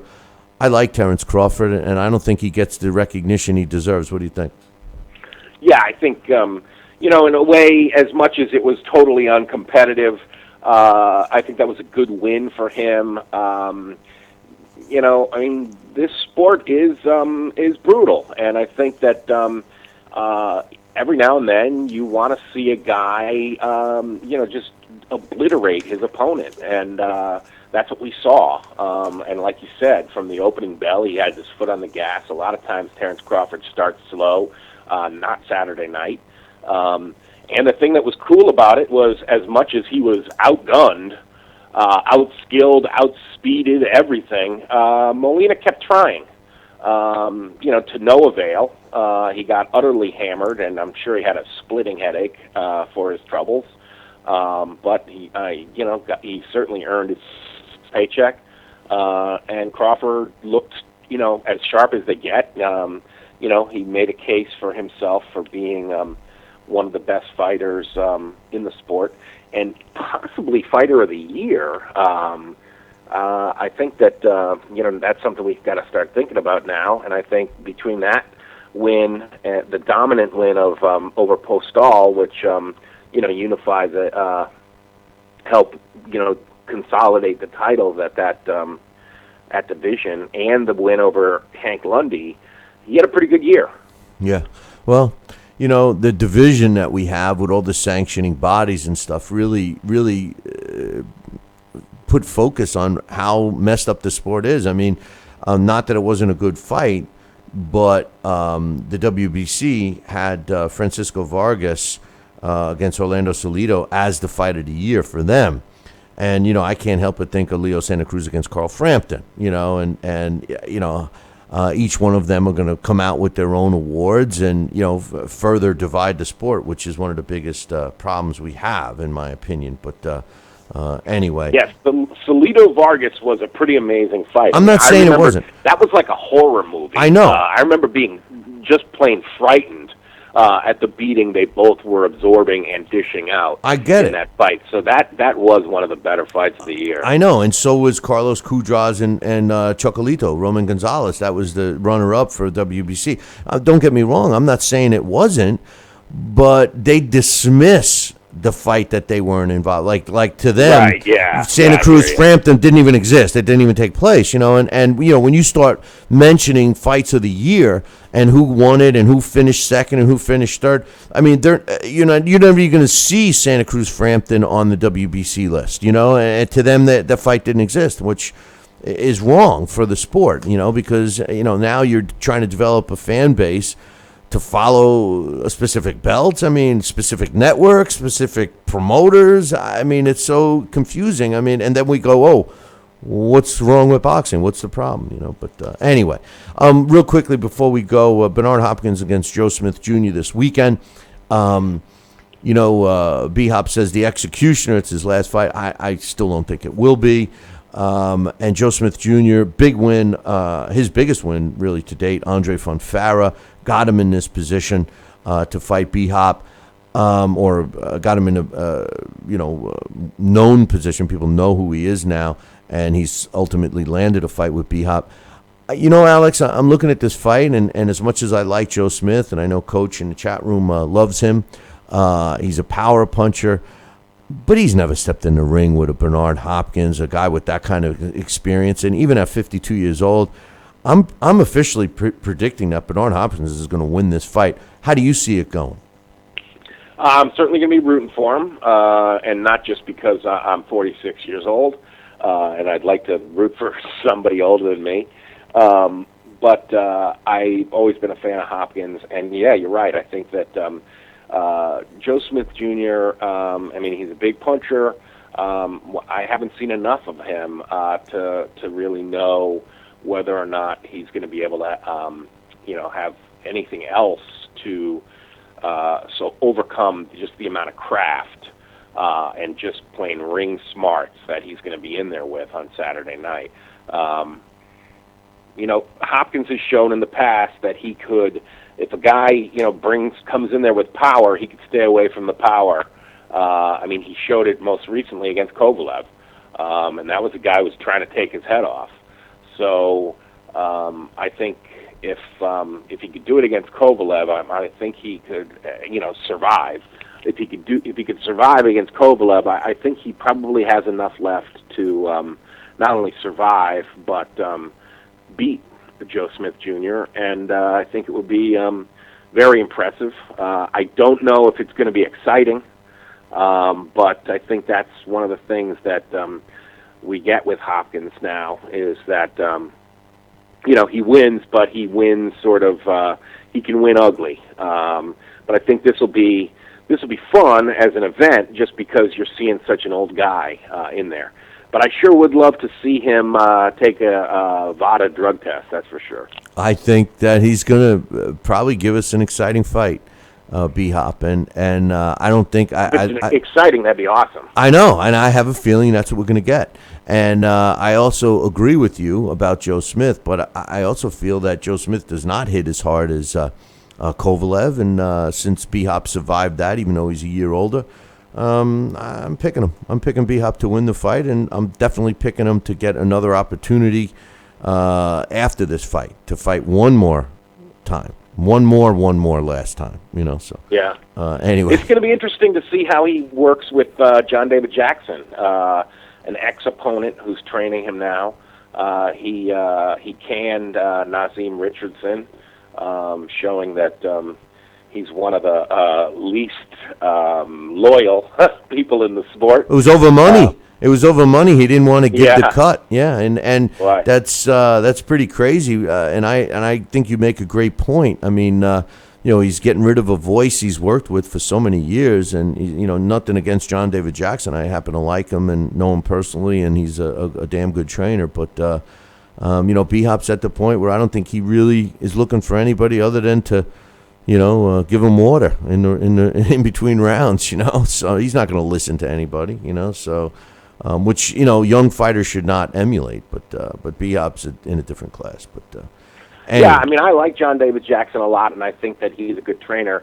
I just think it is, like you said, it's a little strange and a little disappointing just in terms of human nature, I guess, to see that a long-term, successful boxer-trainer relationship can get, cast aside over money. But I guess that's what money does. It's the business of boxing, Alex. That's it. All right, my man. Well, listen, you make sure you tune in. We're doing the Billy C. B-Hop Joe Smith Jr. post-fight show, so we'll be looking to hear from you Saturday night. So I'll be looking forward to that. And we'll get ready for next week's blast, my man. All right, sounds good, Billy C. Take care. All right, take care. That's my man, Alex Perpali, and you can catch him when we do the blast every week. Don't forget to tune in as soon as the Bernard Hopkins-Joe Smith Jr. fight is over. We'll be doing a live post-fight show right here on BillyCBoxing.com and Fight TV, and, of course, our YouTube channel, www.youtube.com/TalkinBoxing. That's TalkinBoxing. But until then, I want you guys to make sure that you tune in for this show on a daily basis, 8 to 10 a.m. Eastern Time. And you know where to get us. But make sure you tune in for the post-fight show. Until then, I'll leave you with this. Ciao, baby.